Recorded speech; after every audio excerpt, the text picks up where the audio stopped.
Je ne sais pas si on vient à saint Thomas, mais j'ai découvert Thomas d'Aquin comme Obélix est tombé dans la marmite de potions quand il était petit.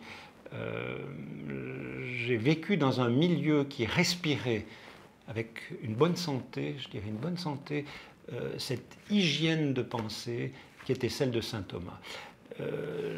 Trois éléments peut-être biographiques. La première, c'est que l'un de mes oncles était un père dominicain, le père Marie-Fabien Mauss, qui était rattaché à la province de France, à Lyon.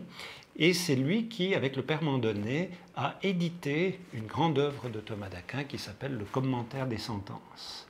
Donc, c'est un premier aspect. Je veux dire, Thomas d'Aquin était quelqu'un qui était dans ma famille présent par le biais de ce frère dominicain. Le père Certilange, qui est un grand dominicain, venait au chalet chez nous. Je n'ai pas connu parce qu'il est décédé avant que bien trop tôt, mais voilà. Donc ça veut dire que nous vivions un tout petit peu dans l'ambiance familiale, non pas de parler de Thomas d'Aquin, mais l'air que nous respirions était un air très marqué par le catholicisme et donc par la présence du docteur commun de l'Église catholique saint Thomas.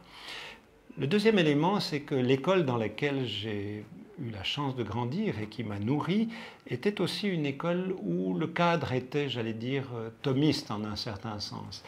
Et je me souviendrai toujours, est-ce que j'avais 8 ans ou 9 ans, que l'un de nos professeurs nous enseignait les choses. Mais il ne nous enseignait pas les choses, je dirais, de manière théorique.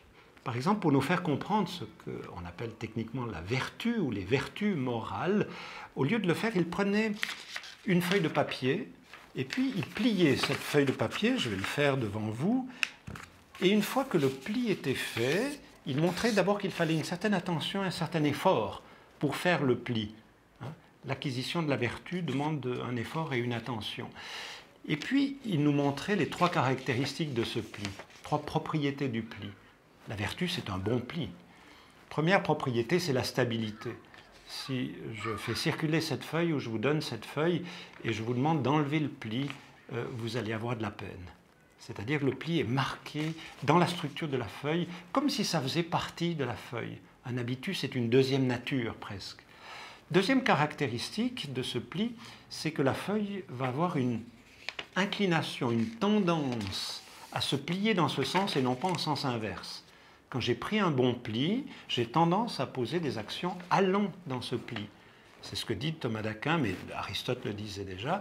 L'homme juste a tendance à poser des actes justes. L'homme tempérant a posé des actes de tempérance. Et vous entrez dans un cercle, c'est-à-dire que plus le pli est marqué, plus la feuille a tendance à se plier dans ce sens, et plus elle se plie dans ce sens, plus le pli se marque encore. Ce qu'on appelle un cercle vertueux. Il va de soi si c'est un mauvais pli, et le mauvais pli s'appelle un vice, voilà comment on nous enseignait les choses, alors vous entrez dans un cercle vicieux. Mais parlons du cercle vertueux. Et troisième caractéristique, si maintenant je dois plier cette feuille, je le fais avec une aisance, sans y prendre garde, avec plaisir, peut-être même avec joie, si c'était quelque chose d'important. Et donc la troisième caractéristique du pli, c'est qu'elle permet de poser des actions qui sont des actions aisées, faciles, agréables et belles en un certain sens. Donc voilà un petit peu comment je suis tombé dans la marmite, j'allais dire, thomiste, par comme ça, imprégnation. Ou autre exemple, j'habite une petite ville qui s'appelle Sion, et il y a 2 collines. Et je me souviendrai toujours, je ne sais plus si c'est ce professeur ou un autre, à 9 ou 10 ans, nous étions montés visiter cette colline, et nous voyions serpenter le Rhône. Et puis il nous avait pris cet exemple, dit, voyez-vous l'entreprise qui drague le Rhône, c'est-à-dire qui enlève le gravier au Rhône. Si nous étions au bord du Rhône, il y aurait eu l'amont du Rhône, il y aurait le fleuve qui passe devant nous, et puis l'aval. Mais nous sommes sur la montagne, et ce qui apparaît avant, pendant et après, nous le voyons d'un seul coup d'œil.